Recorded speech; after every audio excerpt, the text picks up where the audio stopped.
Welcome back, everybody, to Mildly Entertaining. I'm Void. I'm You have Dill. to. Wait, what? No, you had to redo your intro because it cut out. Listen here, you little When I tell people my name is Jack, you by God pick me up. You sounded like the guy on Sling Blade who loves biscuits and mustard. Biscuits and gravy. Mustard's good on them to me. Wait, some biscuits and mustard. Yeah. It's actually a really good combo, though. Today's video is Petty Revenge. That's like the best kind. Yeah, petty is just the Yeah, best of any kind. Petty anything is just the best. that's probably mostly entirely accurate. I might be a little biased because I myself am petty.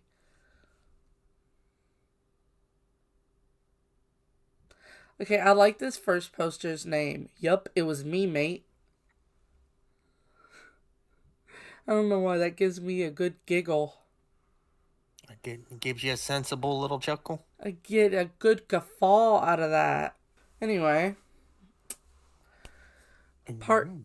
park on my lawn. Easy cleaning your car. Oh my god. Every time. I don't even know how you mix that I one up don't that know. way so badly. I don't know how I fuck up. I blame you. I blame you for this. I blame you too. You. Okay. I like that I don't you know.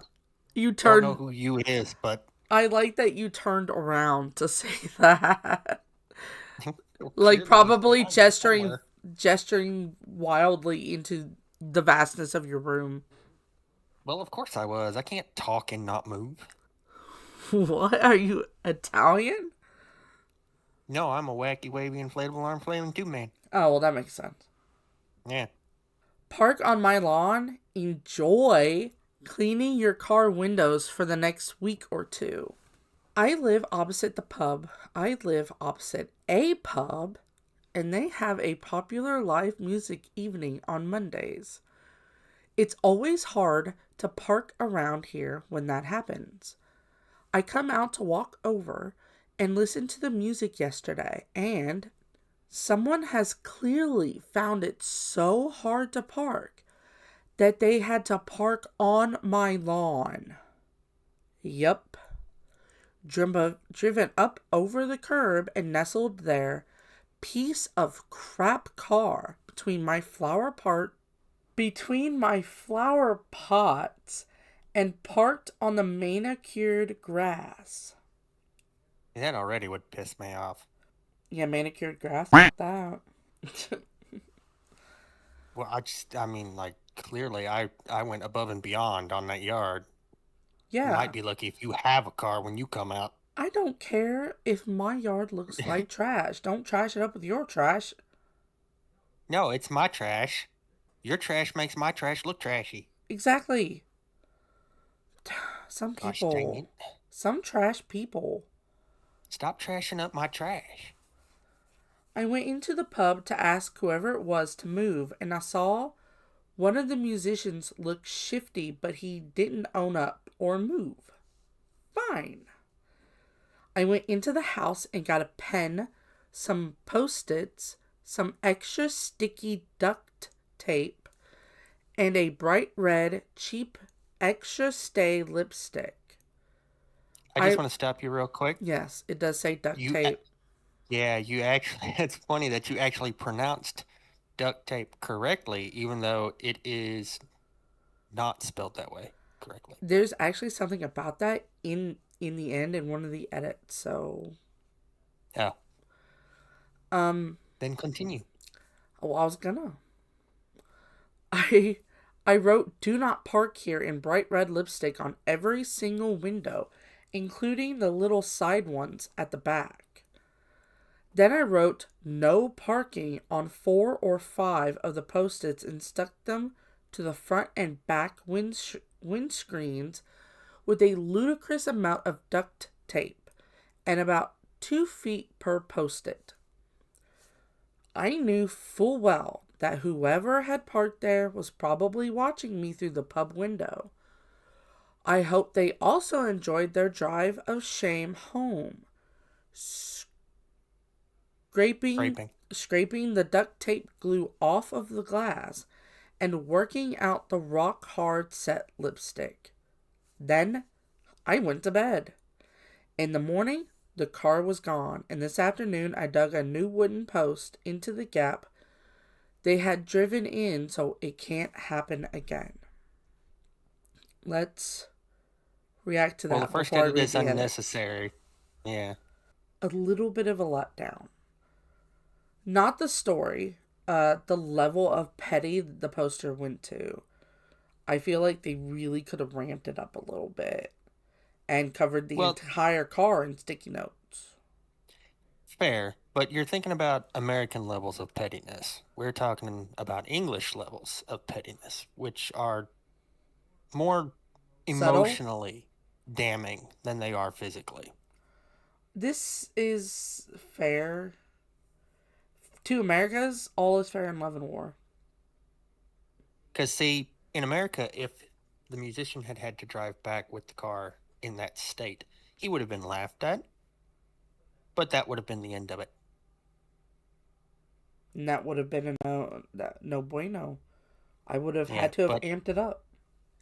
but in England, where this obviously occurred, having to drive like that means people were shouting at him at what a wanker he was.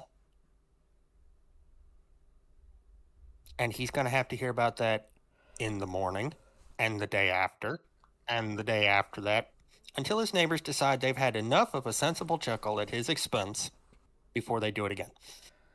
Yeah. He's not going to live that down. I either would have covered the entire car in post-its or towed. Or both. Yeah, see, I'd have just had it towed. Yeah, I just probably would have had towed. It's just easier. I'm a little too lazy to. And I don't think there would have been enough time to cover the whole thing in sticky notes either. No. So. Of course, we also don't know what the car was. No. But still, it was a car. Even a sedan, though, would take at least a few hours. Yeah. But yeah, I'd have just had it towed. Yeah, I just would have had towed. Listen, because you'd have to. I don't know about Britain, but I almost said in Kentucky, but it's the U.S. in general. Yeah. You'd have to pay to get that out of whatever storage system. Hawk. You to pay to get it out of Hawk. Yes. Pretty much.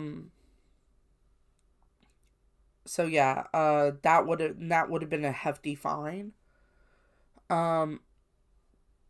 And that's if OP hadn't already have called the cops to charge with something, destruction of property. I'm sure there's a charge in there somewhere. There's probably more than one. Destruction of property at the very least. And trespassing. See, technically. Here's what I would have done. Because it's a music venue and you know that musician was going to be in there for quite some time, I would have jacked the car up, removed all 4 tires, and then left it there. Absolutely. On jack stands.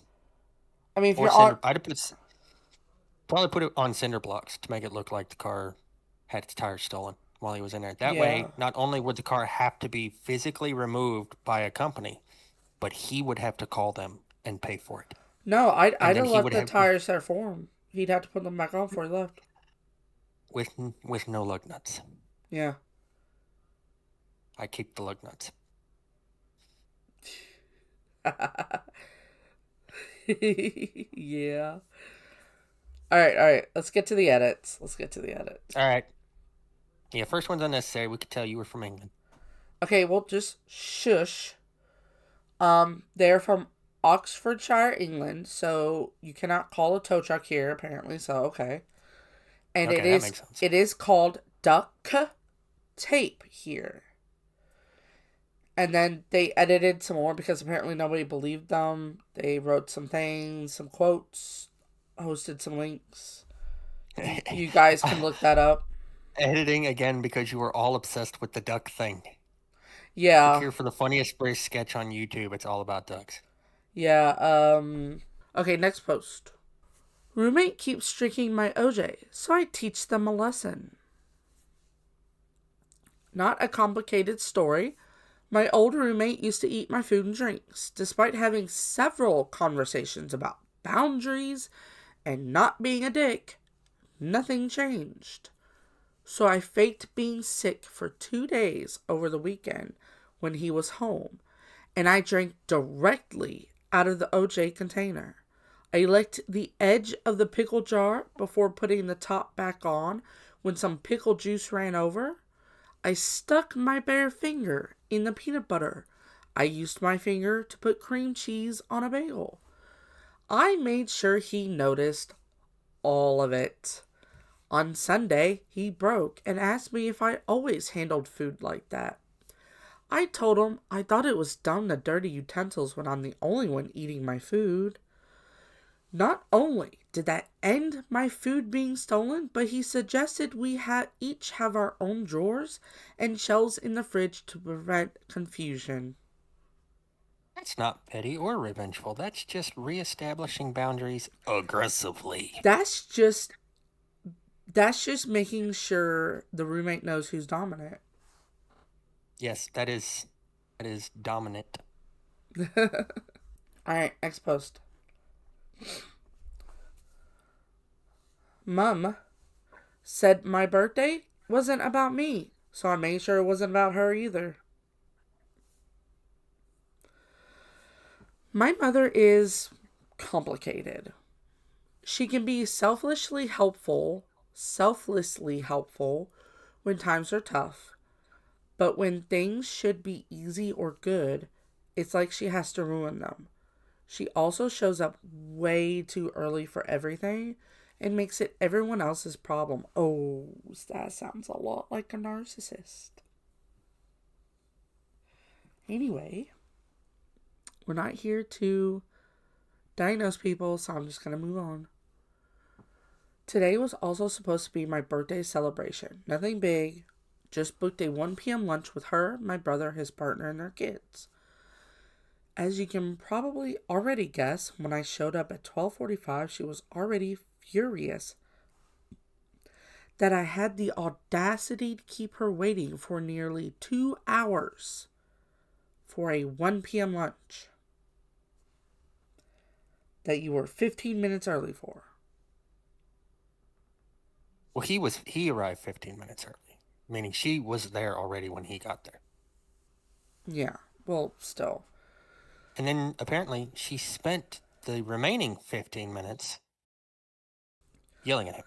After 15 minutes straight of being yelled at, I told her she should just leave if this is how she was going to act. This was my birthday and I wanted to actually enjoy it, not have her ruin it. She refused and insisted that I should be the one to leave instead because this was never about you. It's about me getting to spend time with my grandchildren. That sounds like Randy. That sounds like a narcissist. It's not about you, it's about me. Your birthday is my birthday, and my birthday is my birthday. Okay. Buckle up, Buttercup. Here we go. Okay then. If my birthday is about spending time with the kids, and that's exactly how I would celebrate. So I absolutely monopolized the kids and made it so she couldn't spend any time with them. Instead, she got to sit in the corner pouting while I enjoyed some quality nibbling time. 100% what I would have done. Absolutely. 100%. Okay, you wanted to see the grandbabies? Well, guess what? I want to see my nieces / nephews. You can see All them day. from that corner. Over You there. can watch me. Alright, you ready for the next post? Let's go. This is the last one as well. Boss always found an error with my monthly reports and cover letters, so I used her old ones and watched her rip them apart. I was telling this story the other night, and I was told to post it here. This takes place 19 years ago, and wow, you have the memory of Sheldon Cooper. I can't even remember what happened 19 minutes ago. Yeah. Oh, Oh, wait, we yes, I started do. recording 19. Well, Yeah, it wasn't 19 minutes ago, it was 24 minutes ago, but whatever. yeah. This takes See? place 19 years ago. I almost said minutes. And I worked for State Street Bank for one of the worst human beings ever, Paula. Real places and names, so I do not care. If you live in Boston and are looking to work at this place, skip it. It's a horrible place to work. Anyway, on to the story. I had just started working for Paula. The team was a mini project team tackling complex financial operation problems with high SVP visibility.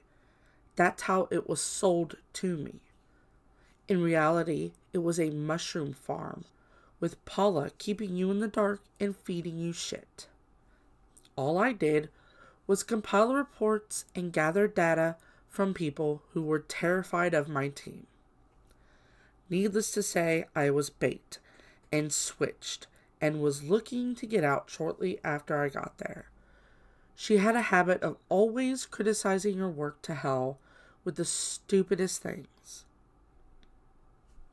One of the reports I was responsible for was a weekly update on a certain oil warrant out of Nigeria. To those that do not know, a warrant is an agreement to buy a commodity at a specific price, regardless of what that current value is. Oh, so like a contract, basically. The reason being, there was an option to buy at $30 per barrel when prices peaked at $90 per barrel. We had no idea if the holder knew about this or not, but we had to monitor and report because the liability and loss would have been massive. Anywho, week after week after week after week, Paula would review and rip me a new asshole over the format, verbiage, and every stupid thing not related to the actual numbers being right. Total ticky-tack stuff. How could I say week after week after week after week twice without screwing up, but I can't say enjoy? Because you're weird. That's fair. One day, I was going through the network files and stumbled across an old folder for a similar project. It was Paula's handiwork before they gave her a team to manage. So I decided to use her format for everything, even changing the report structure to look just like hers and using her cover letter language. I brought it to her. Did you hear my voice? I need I a can hear it drink. right now. Did you hear the crack in it? I heard something. Y'all, I am a talker. So I don't know why these stories just, my voice just, I think it's because of the way I'm speaking. It's not my normal way. Because I'm trying to make sure I'm heard properly. So my way of talking is actually a little lazy because Yeah. I'm me. Also a little lazy. I brought it to her office to review and sign off. And she absolutely lost her shit. She asked what I know happened what to that's the like. old format. I told her since she. Wait, what? What? What'd you say? I said, I know what that's like. Oh, okay. To lose my shit. Oh, hardy har. Hardy har har har. That's nowhere near as funny as you taking 3 full sentences to realize I said something. I. Shut up. I have a auditory processing disorder. Shut up. A diagnosed, but shut up. It's called potato ear. Yeah. Hey, that's Irish potato ears to you, okay? And I heard you. I just didn't process it until 3 sentences later. Shut 3 up. full sentences.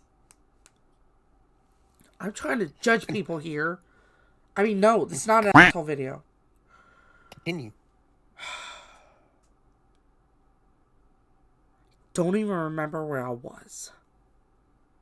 She was losing her. She asked what happened to the old format.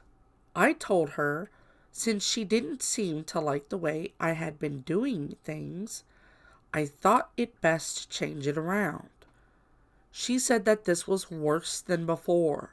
Probably the worst I submitted to her. She went on and on for what seemed like forever. I just looked at her and didn't interrupt with a blank look. Her last question to me was, what was I thinking when I made these changes? I told her that I used the formatting and language she used when she was doing a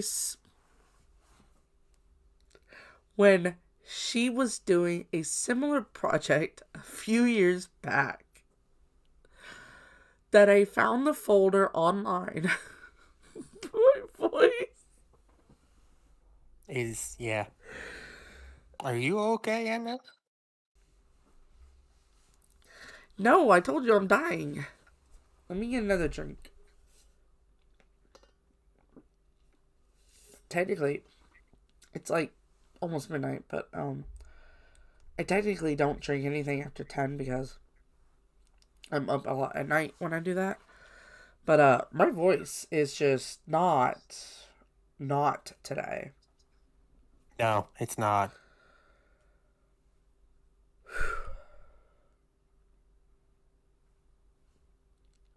Alright.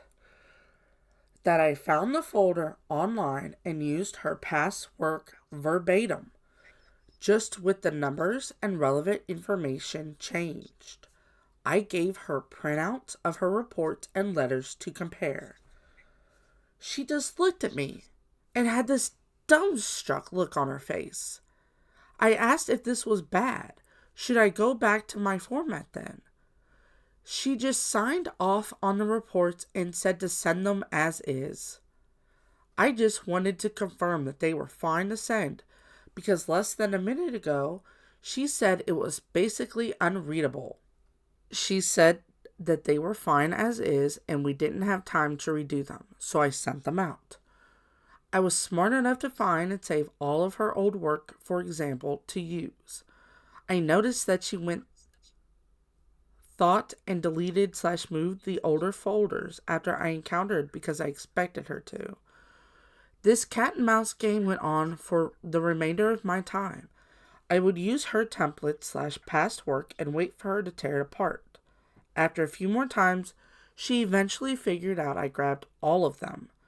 She asked, and I told her I created SOPs using all of her past work and had saved it locally. It seemed like a logical thing to do. I was able to quit a few months later. Fuck you, Paula. Yeah, Paula, fuck you. Love that at the end. Fuck you, Paula. Well, that was fun. I think we had fun. That was, yeah. Yeah. Anyway, that's it for today, and we'll see you guys in the next video. Shut the fuck up, I'm trying to close this video. Are you trying to outro right now? Yes. Well, hurry the fuck up. Why would you shut up? So that's it for today. See, what? Just say it. We'll see you guys in the next video. Bye.